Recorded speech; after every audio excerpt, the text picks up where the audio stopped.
बाबासाहेब आंबेडकर प्रशिक्षण संस्था बार्टी पुणे यांनी 19 आणि 20ची ॲड 400 मुलांची काढली होती, पण वास्तवामध्ये 509 विद्यार्थी तिथं आहेत। या मुलांची सर्वांची मागणी आहे की सर्वांना सरसकट फेलोशिप मिळावी आणि ती इंटिग्रेटेड एमफिल टू पीएचडी आणि पीएचडीला 5 वर्षासाठी फेलोशिप मिळावी।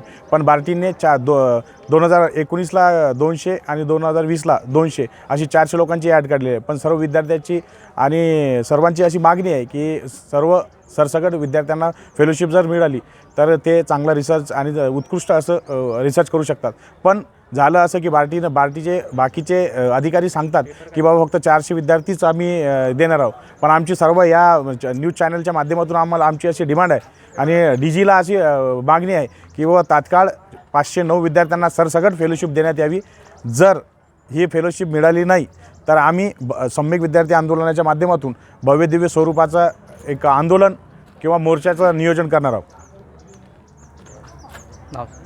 सारथी आणि बार्टीच्या धर्तीवर नुकतीच महाज्योतीची 2 वर्षापूर्वी स्थापना झाली।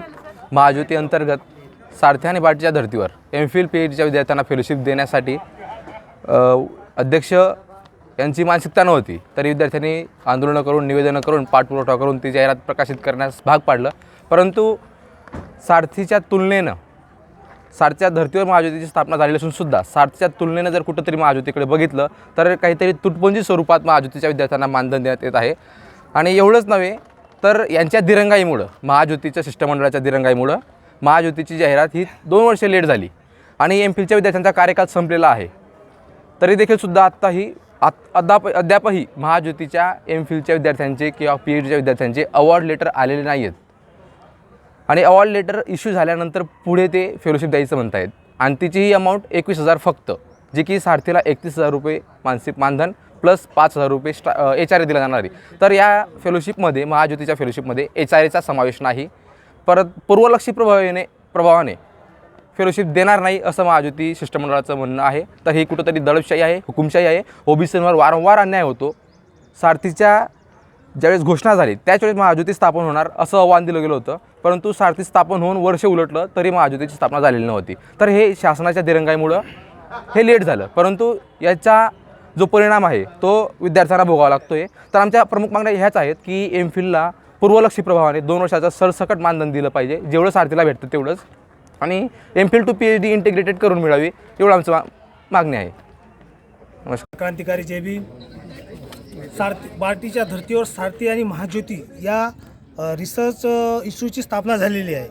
पण सर्वात महत्त्वाचं म्हणजे जे बार्टी आहे, बार्टी, सारथी आणि महाज्योती, बार्टी हा मोठा भाऊ आहे, सारथी हा छोटा भाऊ आहे आणि महाज्योती त्याच्यापैकी छोटा भाऊ आहे। मुद्दा असा आहे, मोठ्या भावाकडे सरकार लक्ष देत नाही आहे, जो छोटा भाऊ आहे त्याला तो वाईटच टाकलेला आहे। माझा प्रशासनाला, शासनाला, माननीय धनंजय मुंडे साहेबाला अशी कळकळीची विनंती आहे की जर एका बापाचे 3 पोरं असतील तर सर्वांना समान वाटा मिळाला पाहिजे। मी या मताचा आहो। ज्याप्रमाणे सारथीला तुम्ही जे फॅसिलिटी देत आहे त्याप्रमाणे महाज्योती आणि बार्टीला तुम्ही त्या फॅसिलिटी दिल्या गेल्या पाहिजे अशी कळकळीची विनंती माननीय धनंजय मुंडे साहेबांना करतो। जर आमच्या मागण्या पूर्ण झाल्या नाही तर सम्यक विद्यार्थी आंदोलनाच्या माध्यमातून संपूर्ण महाराष्ट्रामध्ये जनआंदोलन छेडल्या जाईल अशी मी धनंजय मुंडे साहेबाला आणि महाराष्ट्र सरकारला एक चेतावणी देत आहो।